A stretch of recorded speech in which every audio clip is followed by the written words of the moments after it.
Thank you guys for tuning into the I King Amongst Kings platform. My name is Corbin L. Gilliams, and I'm grateful to have this opportunity right now to share this experience with you, to share whatever it is that God is inspiring me to share with you right now. I know that wherever you are in the world, wherever you are situated in the world right now, God is everywhere. There is never an opportunity where that will be missed regarding the exercising of his unfailing love. And sometimes, we just can be so religious, right? Religious when it comes to just how God reaches us and how he chooses to speak to us. And we just have to trust and know and believe that, that we are special in the eyes of God, that we are his special possession, and believe that and know that it doesn't matter if there's 8 billion people in this world, that his eyes are on you and you alone while being on the eyes of everyone else, right? And so we have to remember that every time.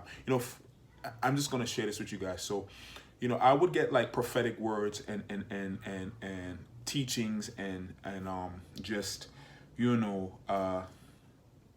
just messages online from different people randomly, right? Primarily from YouTube, right?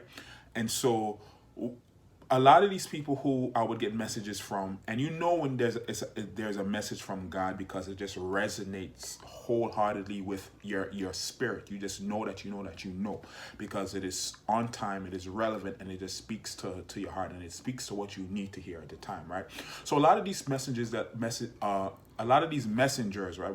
We'll just call them messengers, whether they're teachers, whether they're prophets, whether they're, apostles, whether they're evangelists, whatever they are in the body of Christ, whether they are alive, whether they are dead, whether how old or young, black, white, whatever race, you know, what something that I struggled with in the beginning stages of just pursuing God and just pursuing the channels, the avenues that he would uh provide for me, because everybody is different. God knows us, and he knows what we need to hear. He knows who we are, our personalities, and just what we will deal with or not deal with, and just how to communicate with us so that we get it right. And so one of the things that that was, I won't say I struggled with, but I was and I think saying that I was cynical would probably too much of a strong term, but I would say just I question a lot of the people that he would send, and maybe that was a test from God to for me to discern, when the word talks about test of spirits, maybe it was an opportunity for me to test those people to see, are they truly from God, or is this a word from God, or is this just something that the enemy's using or whatever to try to trip me up or whatever. But what I do know, what I have learned, and has been confirmed, more than 2, 3, 4, 5 times, 10 times, is that you know, my problem was not receiving the love God had for me, because what would run through my mind was like, this is coincidental, right? Like, this word cannot be so on point. Like, this word cannot match my life to the T so much. You know what I'm saying? And that was a mindset of a orphaned child, right? Because when you think about it, a parent loves his child, right? A parent who loved their child. Let's say for you, especially if you're one who did not have a great relationship with your parents, right? There's something within you not having that relationship, or that ideal relationship that you thought you should have had with your parent, that you will have if you do decide to have children, that you will have, or make sure, to the point where you probably might overcompensate for that within that relationship. But there are certain things that what you didn't get, when what you felt you should have gotten, or what you didn't get, is going to teach you what you should give, right, when that time comes for you. And so for me, there was an orphaned spirit, right, that I believe that I was subscribing to, because it was just like, wow, like, God, like, how can you, like, God is really sending this person to me to speak into my life, someone I don't even know. You know what I'm saying? And I don't go to an actual physical church, right? Most of my edifying and encouragement and teachings were through online means, through mediums, through social media, through YouTube, you know what I'm saying, through the internet, right? And so that is how God dealt with me based off of my experiences being in actual physical churches. And I'm not going to use the term church hurt because I believe that term, people are using it, they're using it in a way, to me, that it doesn't, it doesn't really explain. It generalizes, and it doesn't really explain specific situations as to why people may have stopped going to church. Or also, I feel like when people say church hurt, it kind of, it minimizes the effects of what that has done, that experience, so to say, has done. And with that experience, there has been a lot of other issues that just generalizing and saying church hurt just is not, to me, in my world, is just it doesn't apply. Like, you have to be specific to what are the reasons that you stop going to church, or that you stop being in the house of God, the physical brick and mortar house of God. Now, now again, one of the reasons why the term church hurt does not resonate with me is because when we talk about the word and who the church is, or who the Lord describes the church as, he describes the church as his body, as us, his physical body. So basically, I'm the church, you're the church. Whatever human being that the Holy Spirit resides in is the church, because Christ is in that person, right?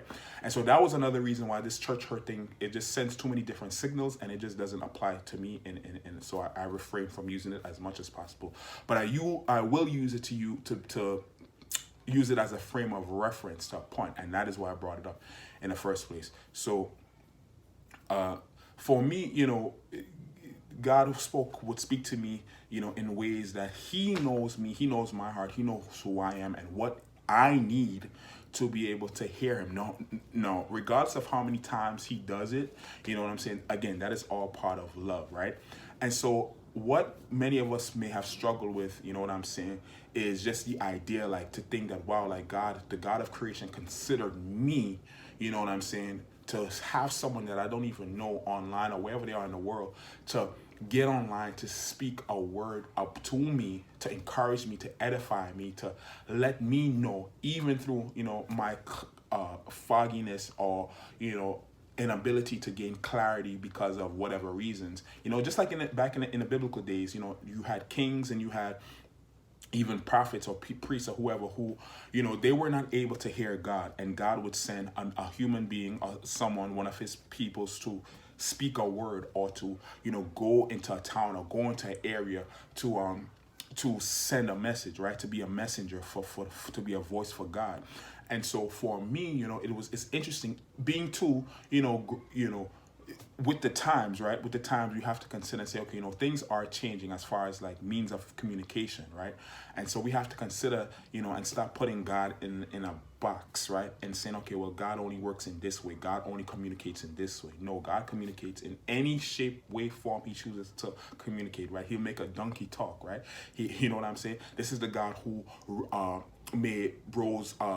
made dead bones, right, come back to life, right? So there's nothing impossible for God, right? It is only our human logic and the mindsets that we have been trained to subscribe to and conform to, that is intentional, to separate us or to detach us from the supernatural power that created us, right? I think our whole existence should confidently and courageously embrace, supernatural according to the will of God, right? Not according to wickedness, not according to, things where you're using it to hurt people, or things, again, that goes against the will of God, but to embrace God who is supernatural. Everything that came from God was from the supernatural, right? And so we've come down to, living on this earth, we've been taught to rely on on ourselves and our own abilities to create and to live and to exist. But the the truth is, right? The truth is that we were created from a source, and anything that is created from something needs to needs to be connected to that source. For example, a fish, fish, they can't live outside of water, right? You know what I'm saying? I don't think I can ever imagine an eagle, walking the days of his life on the ground, right? Unless his wings are ripped off, right? I don't see, you know what I'm saying? What else, Lord? I don't see, just certain animals in their natural habitat, right? Their God ordained habitat being